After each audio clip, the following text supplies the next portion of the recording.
I heard the steel gate slam before I even saw it. That hollow metallic clang echoing across the valley like something final, like a line being drawn where none existed before, and a voice I didn't recognize cut through the quiet morning air, sharp and certain. Turn around. You don't belong here. The gravel crunched under my boots as I stopped mid-step, dust rising in the sunlight, and for a second I just stood there staring at a gate that hadn't been there 6 months ago, bolted into the dirt road that had led to my cabin for over 30 years, a road my grandfather carved out with his own hands, a road I could walk blindfolded at midnight and still know every bend, every dip, every inch of it like it was part of me. And now there was a keypad, a security camera, and a man in a pressed uniform standing like he owned the place, his hand resting casually on a clipboard like he'd been waiting for this exact moment. I could smell fresh paint and treated lumber, that artificial clean scent that didn't belong in this valley, and behind him, where there used to be open land and rolling hills, I caught glimpses of rooftops, identical angles, perfectly spaced, like someone had taken a piece of suburbia and dropped it right in the middle of something that used to be wild and quiet and mine. Then she showed up, heels clicking against the pavement like she was stepping onto a stage, sunglasses oversized, smile tight enough to cut glass, the kind of smile that never reached the eyes, and she didn't even look at me like a person, just a problem already solved. This is private property, she said, voice smooth and practiced, like she'd said it 100 times before. Homeowners only. I let that sit there for a second, the words hanging in the air, mixing with the smell of cut grass and asphalt, and I glanced past her, past the guard, past the gate, toward the narrow line of trees where my cabin should be, hidden just enough that you wouldn't notice it unless you knew exactly where to look, unless you'd grown up watching the sun set behind that ridge, unless you'd spent summers fixing the porch, winters stacking firewood, years learning that silence out here wasn't empty, it was earned. Yeah, I said quietly, more to myself than to her. I know exactly what this is. She tilted her head, just slightly, like she was amused, like she thought this was going to be easy, like I was just another guy who wandered too far and didn't read the signs. And maybe that's what everyone else had been, because the gate didn't look temporary, it looked permanent, like someone had already decided the story was over before I even got here. I could feel the weight of the old brass key in my pocket, edges worn smooth from decades of use, and I rolled it between my fingers without taking it out, just enough to remind myself this wasn't new. This place wasn't new. No matter how many houses they stacked on top of it, no matter how many rules they printed on glossy paper, no matter how many times someone like her said the word private like it meant something different now. The guard shifted his stance, impatient, like he expected me to argue, to get loud, to make a scene, but I didn't move, didn't raise my voice, didn't do anything except take one slow breath and look straight at the gate, at the keypad, at the clean lines of something that didn't belong here, and then back at her. Funny thing about this road, I said, calm enough that it almost sounded like a memory. It's been here a lot longer than that gate.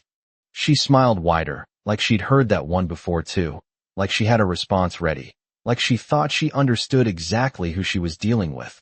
And that was the moment I realized something important, not about her, not about the HOA, not even about the gate, but about the way this whole thing had been built, because everything about it felt rushed, confident, certain, like they'd never once considered the possibility that someone might come back, that someone might know exactly where every boundary line actually sat, that someone might still have the original map, the original deed, the original claim that didn't care about fences or permits or whatever story she was about to tell me next. And as the wind picked up just enough to carry the faint scent of pine from deeper in the valley, I let my eyes drift past her again, past the guard, past the gate.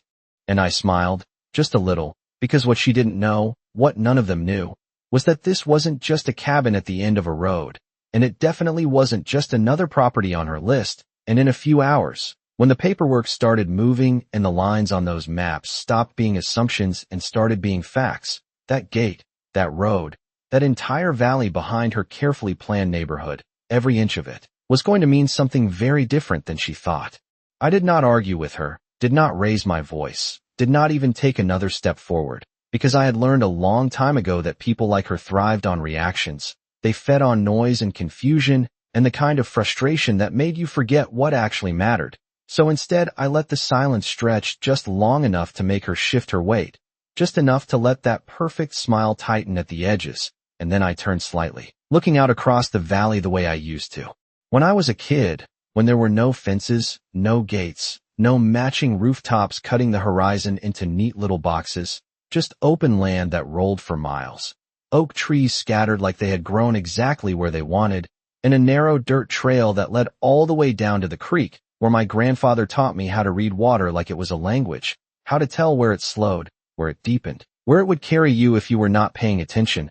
And standing there now, I could still hear it faintly, that low, steady sound, buried under the hum of air conditioning units and the distant buzz of landscaping equipment that did not belong here, not in a place that used to measure time by the sun and the wind instead of schedules and property lines. I reached into my jacket and pulled out the folded paper I had not looked at in years, edges soft, creases worn from being opened and closed more times than I could count, and I did not hand it to her. Not yet. I just held it there for a second, feeling the weight of it, the way something simple could carry decades of decisions, signatures, boundaries that did not care about her clipboard or that guard or whatever rules she thought she was enforcing today, and she noticed it immediately, her eyes flicking down for just a fraction of a second before snapping back up, that practiced confidence returning like it had never left. If you are looking for access, she said, voice still smooth but just a shade sharper now, you need to contact the association office. We handle all property permissions in this community. Community.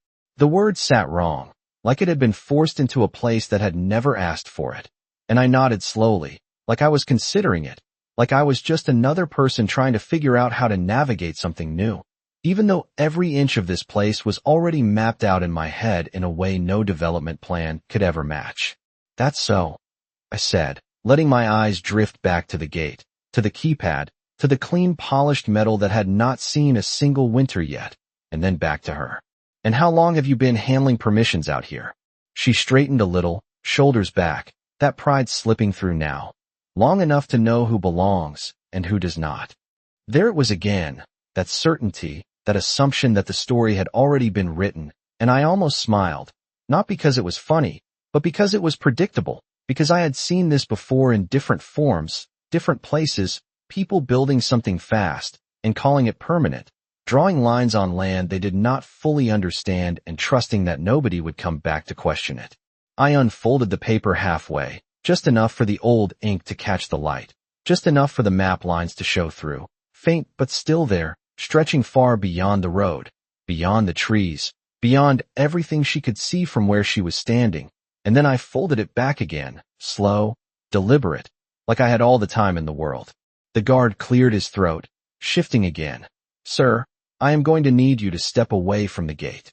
I looked at him then, really looked at him, not as an obstacle, but as someone doing a job he probably thought was simple, and I nodded once, taking a small step back onto the gravel, letting the dust settle around my boots. Yeah, I said quietly, more certain now, more grounded than I had been when I first heard that gate slam shut. I can do that. And as I turned just slightly, just enough to take in the full stretch of the valley again, from the edge of the ridge down to the line of rooftops cutting through what used to be open land, I slipped the folded document back into my pocket, feeling that old brass key press against it, both of them resting there like they had been waiting for this exact moment, and for the first time since I arrived. I was not looking at the gate as something blocking me. I was looking at it as something temporary, something that did not yet realize exactly where it had been built. I took my time walking back down the gravel, each step slow, deliberate, the crunch under my boots echoing louder than it should have, like the valley itself was paying attention, and I did not look back at the gate right away because I did not need to. I could still feel it there behind me, that clean artificial line cutting through something that had never needed one, and I could feel her eyes on my back too, waiting, measuring, trying to decide if I was just another inconvenience or something she would have to deal with later, and that was fine because I had no intention of correcting her yet. Not here, not like this. The truck was exactly where I left it, parked just off the shoulder beneath an old oak tree that had been there longer than any of us, its branches stretching wide enough to cast shade even in the middle of a Texas summer. And as I opened the door, the familiar creak of the hinges hit me first, followed by that faint mix of dust, leather, and motor oil that no amount of cleaning ever fully removes. The kind of smell that tells you something has been used, not just owned. And I sat there for a second with the engine still off, hands resting on the wheel, looking out across the valley from a lower angle now, seeing the way the houses lined up in rows, each one spaced exactly the same, each one angled just enough to catch the view without blocking the next, like someone had calculated every inch of it, optimized it, packaged it, and sold it as something it was never meant to be. I reached over to the passenger seat and picked up the old canvas folder I had brought with me, the fabric rough against my fingers, faded from years of sun exposure. And when I opened it, the smell of aged paper hit me immediately, dry and faintly sweet, like something that had been stored away but never forgotten. And inside were copies of surveys, deeds, permits, things most people would never think twice about until they needed them, until a line on a map suddenly mattered more than a fence, or a sign, or a person standing in your way.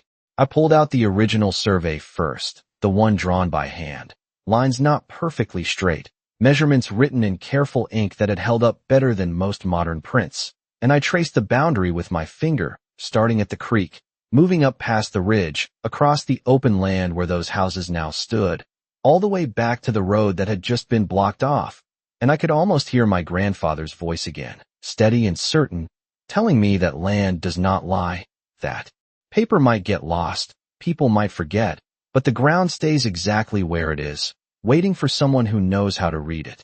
I flipped to the next document, the deed transfer, signatures dated decades apart, each one tying the land to a name, to a family, to a chain that had never been broken, not once, not even when I left, not even when nobody was here to walk it every day. And that was the part they had missed, the part people always miss when they think time alone gives them ownership, like silence means abandonment, like empty space is an invitation instead of a boundary. A car passed in the distance, tires humming over fresh pavement, and I looked up just in time to see it disappear behind one of the houses, a quick flash of movement in a place that used to move slower, quieter, and I let out a small breath. Not frustration, not anger, just recognition. Because this was not new. This was just another version of the same story. Someone builds, someone claims. Someone assumes nobody will come back to question it, and most of the time they are right. Most of the time nobody does. I closed the folder carefully, sliding the documents back into place, making sure the edges lined up, because details matter, they always do. And as I set it back down on the seat, I reached into my pocket again, pulling out that old brass key, turning it between my fingers so it caught the light, worn smooth in a way you cannot fake, and I looked back up toward the gate one more time, toward the line where the road disappeared behind something new and temporary, and this time when I saw her, standing there, still watching, still confident, I did not feel like I was being kept out.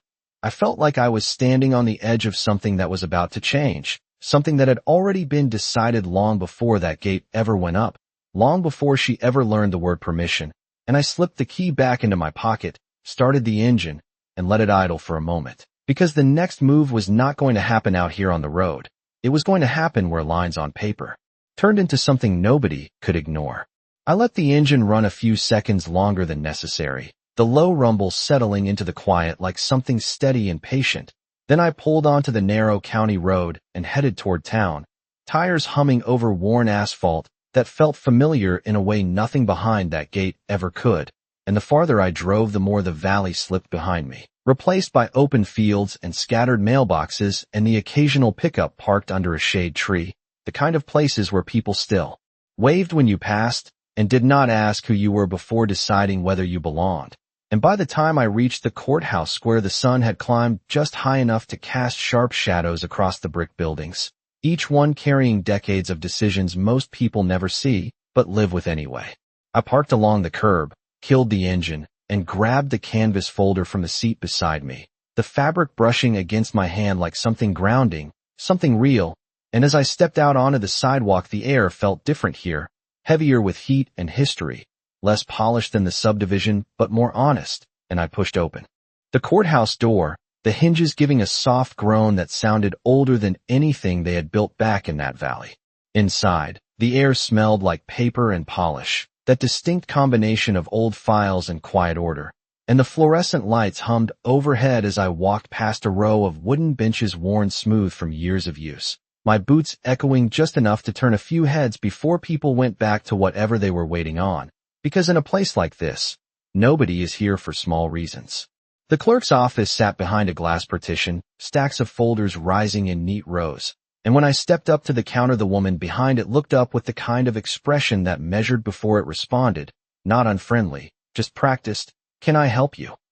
I nodded once, setting the canvas folder down carefully, not sliding it, not rushing, just placing it there like it belonged, because it did, and I opened it to the first document, turning it so she could see the header, the date, the original seal that had not faded no matter how many years had passed. "I need to confirm a property boundary," I said, keeping my voice even, the way you do when you know exactly what you are holding but you are not interested in explaining it all at once. She adjusted her glasses slightly, leaning forward just enough to read, and I watched her eyes move across the page, following the lines, the names, the measurements, and then flick back up at me, a small shift in expression, not surprise yet, but recognition that this was not routine. "Do you have the parcel number?" she asked, reaching for her keyboard, fingers already poised. I slid the second document forward, the one with the updated reference, the connection between old and new, between what had been written decades ago and what the system recognized now, and she typed it in, the keys clicking softly, methodically, and for a moment there was just the sound of that typing and the faint hum of the building around us.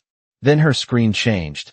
I could see it in the way her posture straightened just a fraction, in the way her fingers paused mid-air before finishing the entry, and she leaned back slightly, looking at the monitor, then at the papers, then back at the monitor again, like she was checking something that did not quite line up with what she expected. "Sir," she said slowly, careful now, "this parcel is larger than a standard residential lot." I let that sit there for a second, the same way I had let everything else sit, not rushing to fill the silence, because the truth does not need help once it starts speaking for itself. "How much larger?" I asked, even though I already knew the answer, even though I had traced those lines myself just minutes ago in the truck. She turned the screen slightly, just enough that I could see the outline, the boundaries stretching far beyond a single house, far beyond a row of houses, cutting across the exact shape of the valley I had just left, and her voice dropped just a notch, more focused now than procedural. "This covers the entire valley tract," she said, and there it was, not as a memory, not as an assumption, but as a recorded fact sitting in a county database that did not care about gates or signs or someone standing at the entrance telling me I did not belong. And I nodded once, closing the folder slowly, the sound of paper settling back into place sharp in the quiet office, because the next time I went back out there, I was not going to be asking any questions. I did not rush out of the courthouse, did not make any sudden moves like I had just won something, because moments like that are not loud, they settle in quietly, the way dust hangs in the air after something shifts, and as I stepped back onto the sidewalk the heat hit me again, heavier now, pressing against my skin, but it felt different this time, less like something to endure and more like something familiar, something I had grown up with, something that belonged just as much as I did. I walked back to the truck with the folder tucked under my arm, the edges firm, the weight of it no longer just memory but confirmation. And when I opened the door and slid into the seat, I did not start the engine right away. I just sat there for a second, looking straight ahead at the quiet street, at a man across the way sweeping dust off his storefront like he had done every morning for years, at a pickup rolling slowly through the intersection, nothing dramatic, nothing urgent, just life moving at its own pace. And I let that steady rhythm settle in because what I was about to do next did not need speed, it needed precision. I pulled out my phone and scrolled through a contact I had not used in a long time. The name sitting there like it had been waiting, and when I hit call it rang only once before a voice picked up, familiar, grounded, the kind of voice that does not waste time. "Cole, it has been a while." I leaned back slightly, one hand resting on the wheel, the other holding the phone close enough to keep my voice low and clear. "I need you to take a look at something," I said, not explaining everything. Not yet. Because people like him did not need a full story to understand when something mattered. "Property issue," I added, and there was a brief pause on the other end, not confusion, just calculation, the kind that comes from years of hearing the difference between a small problem and a big one. Send it, he said, simple, direct, and I nodded even though he could not see it. Already pulling the folder back open, flipping to the key documents, taking clear photos one by one, making sure the boundaries were visible, the signatures readable, the dates unmistakable, and I sent them over without commentary, letting the paper speak for itself the same way it had in that office. A minute passed, then another, and I could almost hear him reviewing it, line by line, the way I had learned to do myself. And when he came back on the line, his tone had shifted just enough to confirm what I already knew. You are not dealing with a standard dispute, he said, and I let out a slow breath, not relief, not surprise, just acknowledgement. No, I replied, glancing out the windshield as a breeze moved through the trees along the street, leaves rustling in a way that reminded me of the valley before any of this. I am not. He was quiet for a second longer, then, do not engage with them directly again, he said, firm now, the kind of instruction you do not ignore. We do this through notice, through record, through the system. And we do it clean. Clean. That word settled in the same way everything else had today, steady, certain, and I nodded again. That is exactly what I had in mind. I ended the call and set the phone down, closing the folder one more time, slower this time, more deliberate, because now there was no uncertainty left, no guesswork, just a process that had already started moving the moment those documents hit the county system and that email went through. I started the engine then, the sound filling the cab, solid and controlled, and as I pulled away from the curb and headed back toward the road that led to the valley, I was not thinking about the gate anymore, or the guard, or even her standing there with that practice smile. I was thinking about timelines, filings, notices that would arrive on paper with official seals and language that did not argue, did not negotiate, just stated facts that could not be ignored, and somewhere behind me in that quiet courthouse, those facts were already part of a record that was about to catch up with everything they had built, and this time when I reached that road again, I would not be turning around. By the time I turned back onto the county road that led toward the valley, the sun had shifted just enough to cast long shadows across the pavement, the kind that stretch out ahead of you like a warning or a promise depending on how you read them, and I kept my speed steady, not rushing, because there was no urgency left in me, only direction, and as the entrance came back into view, that same steel gate stood exactly where it had before. Clean lines, keypad blinking, guards still posted like nothing had changed, like the last few hours had not already started something that could not be undone. I pulled over again beneath that same oak tree, engine idling low, and this time I did not sit and think. I reached for the folder, opened it, and took out a single sheet that had not been there before, fresh print, crisp edges, the kind of paper that carries weight not because of what it looks like, but because of what it represents, a formal notice drafted in language that does not raise its voice, but does not leave room for misunderstanding. Either, every line aligned with the records I had just confirmed, every reference tied to parcel numbers and legal descriptions that matched the ground beneath their feet, whether they realized it or not. I stepped out of the truck and the heat hit me again, mixed now with the faint scent of cut grass drifting from somewhere inside that development, a smell that tried too hard to feel natural, and I walked toward the gate without hesitation, boots crunching over gravel in the same steady rhythm as before, but this time there was no pause in my stride, no moment of uncertainty, just a straight line from where I stood to where that barrier ended, and the guard noticed immediately, shifting his stance, clipboard lifting slightly like he was preparing to repeat the same script. Sir, I told you earlier, he started, voice firm but not aggressive, just practiced, and I held up a hand, not to interrupt, just enough to signal that this was not the same conversation anymore, and I slid the paper across the small metal ledge built into the gate system, the one meant for deliveries and signatures, placing it there flat, centered, like it belonged in that exact spot. You are going to want to read that, I said, calm. Even, the way you speak when you know the next part does not depend on how loud you are. And he hesitated for a second before reaching for it, eyes scanning the header first, then moving down the page, slower now, the way people read when they realize something is not routine. I could see the moment it shifted, not dramatic, just a slight tightening around the eyes, a second pass over a line that did not fit whatever expectation he had when I first showed up, and he glanced up at me, then back at the paper, like he was trying to connect two things that had not matched before. Behind him, I saw movement, the front door of one of the nearest houses opening, someone stepping out, pausing, watching, because moments like this carry a different kind of weight, the kind that draws attention even when nobody understands it yet. This says, he began, then stopped, clearing his throat. This says this property is under review for boundary and access rights.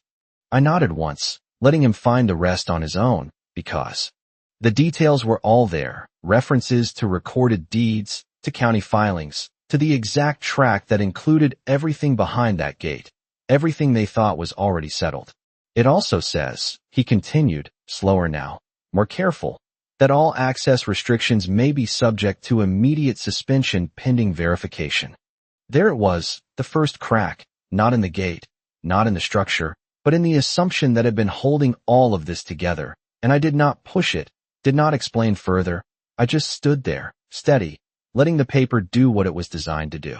A car rolled up behind the gate, stopping a few feet back, the driver waiting, watching the exchange through the windshield, and the guard shifted again, uncertain now, looking from the paper to me, and then toward the house where I could already see her silhouette in the doorway, still, observing.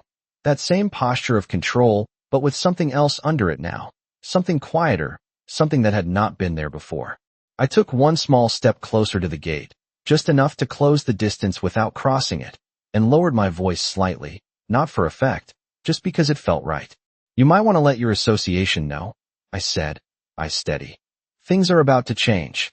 And as the wind picked up again, carrying that faint scent of pine from deeper in the valley past the sharp edge of new construction, I could feel it settling in, not as a confrontation, not as a fight, but as a shift, something already in motion, something that was not going to stop just because a gate had been put in the wrong place. I did not wait for her to come to me, because people like her never walk towards something they think they already control. They expect it to come to them. So instead I stepped back from the gate just enough to give the moment space to breathe. And sure enough, she moved, heels clicking against the pavement again, sharper this time, faster, the kind of pace that carries irritation underneath control. And when she stopped a few feet inside the gate, she did not smile this time. Not fully, just a tight line that tried to hold the same authority, but did not quite land the same way it had before. What exactly do you think you are doing? She said, voice lower now, less polished, like she had not rehearsed this version of the conversation, and I nodded once toward the paper still in the guard's hand, edges catching the light, steady in a way nothing else out here was anymore. Starting a correction, I said, calm, simple, and I watched her eyes shift, just briefly, to the document, then back to me, measuring again, recalculating, because something had changed and she could feel it even if she did not understand it yet. This community operates under established agreements, she said, each word placed carefully, like she was building something she could stand on. You cannot just show up and override that. I let a second pass before responding, not to hesitate, but to let the weight of what she said settle against everything I already knew. And then I tilted my head slightly, the same way I used to when my grandfather would explain something obvious and wait for me to catch up. I am not overriding anything, I said, voice steady. I am referencing what was already there. The wind moved again, carrying dust across the road and brushing against the edge of the paper in the guard's hand, and he adjusted his grip without looking away from it, like he was afraid to miss something. And behind her, I could see more movement now. A second person stepping out onto a porch, another pausing near a driveway. The quiet curiosity that spreads when something unfamiliar starts to interrupt a routine people thought was permanent. We have permits, she said, sharper now, a hint of urgency slipping through. Approved development, county recognition, all of this is documented. I nodded again, because that part was true, and truth, even partial, is always more convincing than anything made up. I am sure it is, I replied, and I took a small step closer, not aggressive, just enough to close the distance between conversation and understanding. But documentation works both ways. Her jaw tightened slightly, a subtle shift but enough to see, and she reached out, taking the paper from the guard, scanning it quickly, then again more slowly, and this time I watched the change happen in real time, not a reaction, not an outburst, just a quiet recalibration, the kind that happens when something you were certain about starts to move under your feet without making a sound. "This does not give you access," she said finally. But the certainty was thinner now, stretched over something uncertain, and I shook my head just once. "It does not need to," I said, and I could feel the words settle between us. Simple, direct, unavoidable. "It only needs to confirm where the access actually belongs." A car horn sounded lightly from behind the gate, someone waiting to pass, but nobody moved to open it. Not yet, because the moment had shifted into something else, something that required attention, and she glanced back briefly, then returned her focus to me, like she was trying to decide which part of this mattered more, the routine or the interruption.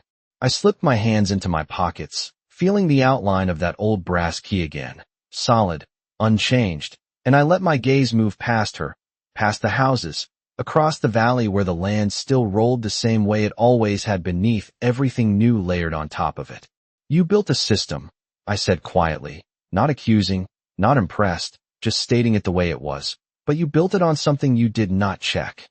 The wind picked up once more, stronger this time, carrying that deeper scent of pine and dry earth from beyond the rooftops. And for a moment, everything felt still in a different way, not paused, not waiting, just aligned, like something had finally caught up to itself. And when I looked back at her, really looked this time, I could see it there, not panic, not even fear, just the first clear sign that control is not something you declare. It is something you either have, or you do not, and out. Here, standing at a gate that did not belong where it was, that difference was starting to show. The silence stretched longer than it should have, not empty, not comfortable, but full, like the air right before a storm that never announces itself out loud. And I could feel every pair of eyes now, not just hers, not just the guards, but the people behind the windows, the ones standing halfway down their driveways pretending to check their phones, the ones sitting in idling cars waiting for something to break the tension so they could decide how to react. And I stayed exactly where I was, not moving, not pushing, because this was the part most people get wrong. They think the moment of pressure is where you act, where you force something to happen. But real change does not come from force. It comes from inevitability, from letting the truth settle in until it cannot be ignored anymore. She looked down at the paper again, slower this time, reading every line instead of scanning, her lips pressing tighter with each second, and I watched the shift happen piece by piece. The confidence she walked out here with, adjusting, recalibrating, trying to find footing on something that was no longer stable. And when she finally looked up at me again, there was something new behind her eyes, not uncertainty exactly, but awareness. The kind that comes when you realize the rules you have been enforcing might not be the ones that actually matter. "This is not final," she said, but the tone had changed, less declarative, more defensive, like she was speaking to herself as much as to me. And I gave a small nod, acknowledging the truth in that without giving anything away. "No," I said quietly, "it is not." The guard shifted again, glancing between us, waiting for direction that was not coming, and the car behind the gate rolled forward just an inch, then stopped again, like even that driver could feel the hesitation in the air, the break in routine that nobody had planned for. A breeze moved through the valley, stronger now, carrying dust and the faint scent of dry earth from beyond the houses. And for a second it felt like the place itself was pushing back, not against them, not against me, just reminding everything layered on top of it that it had been here long before any of this. She exhaled slowly, the kind of breath people take when they are choosing their next move carefully, and she handed the paper back to the guard without looking away from me, like she did not want to break whatever this moment had become. "We will review this with our legal team," she said, measured now, controlled again, but in a different way, less about dominance and more about containment, and I nodded once more, because that was exactly what needed to happen, not arguments, not raised voices, just process, just records aligning with reality. "You should," I replied, and I let the words settle there without adding anything else, because there was nothing else needed.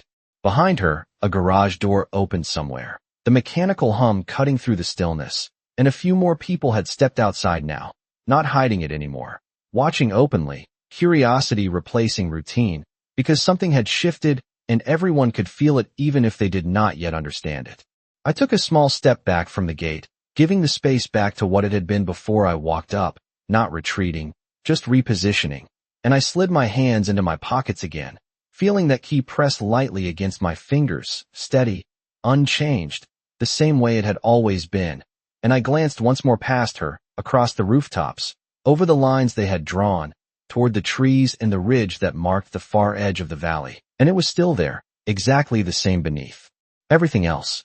"I will be back," I said, not as a threat, not as a promise made for effect, just a statement of fact, the kind that does not need emphasis to carry weight, and I turned then, walking back toward the truck with the same steady pace I had before, gravel crunching under each step, the sound consistent, grounded, and this time when I reached the door and pulled it open, I did not pause, did not look back immediately, because I did not need to see her reaction to know that something had already started, something that would not stop at this gate, something that would move through records and filings and conversations behind closed doors until every line matched what had always been there. And as I started the engine and finally glanced in the mirror, I saw her still standing there, not smiling, not speaking, just watching. And for the first time since I arrived, she did not look like someone in control of the place behind her. She looked like someone waiting to find out what it actually was. 3 days later, the envelope arrived exactly the way things like that always do. Not loud, not dramatic, just a clean white packet with a certified stamp and a weight to it that felt heavier than paper should, and I was standing on the porch of the cabin when I opened it, the wood beneath my boots worn smooth in the same places it had been since I was a kid, the air carrying that familiar mix of pine and dry earth that no development could replace. And as I unfolded the letter, the words were exactly what I expected, precise, measured, final in a way that did not need emphasis, formal notice of boundary confirmation, recognition of ownership, and a directive that made everything else fall into place without a single raised voice. I did not rush after reading it, did not react. I just folded it back along the same creases and set it down on the small table beside the door, because the real shift was not in the paper, it was in what that paper connected to, the records, the filings, the chain of ownership that had never broken. And somewhere down the road I could already hear the distant hum of vehicles moving slower than before, the kind of cautious movement that comes when people start to realize the ground under them might not be exactly what they thought. By the time I walked down the path toward the road, the gate was already open, not wide, not removed, just open enough to let things pass through without obstruction, and the keypad blinked quietly to itself like it was waiting for instructions it was no longer authorized to enforce. And the guard stood off to the side now, not blocking, not directing, just present, his posture different in a way that did not need explanation. She was there too, but not at the center this time, not positioned like someone in control of the space, just standing a few steps back from where she had been before, the same sunglasses, the same posture, but without the certainty that used to hold it together.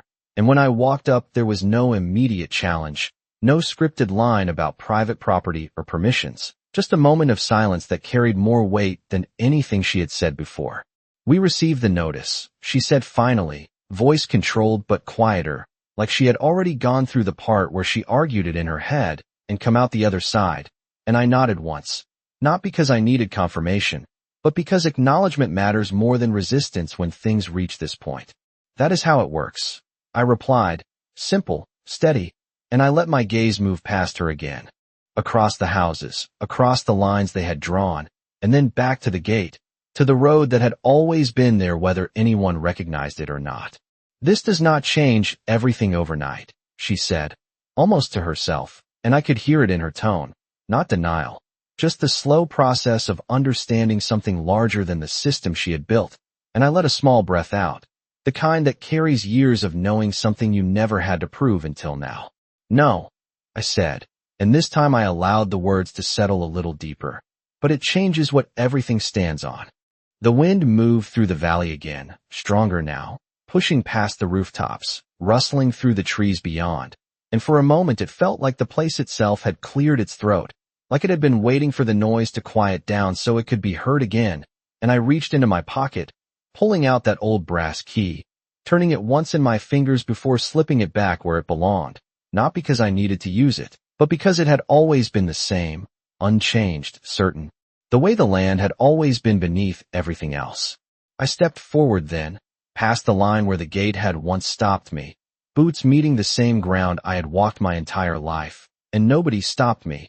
Nobody said a word, because there was nothing left to argue, nothing left to enforce that could stand against what had already been recorded and recognized. And as I walked toward the cabin, the sound of gravel under my feet steady and familiar, I did not look back right away, because I already knew what I would see, a gate that no longer meant what it used to, a woman standing in a place she no longer controlled, in a valley that had never belonged to them in the first place.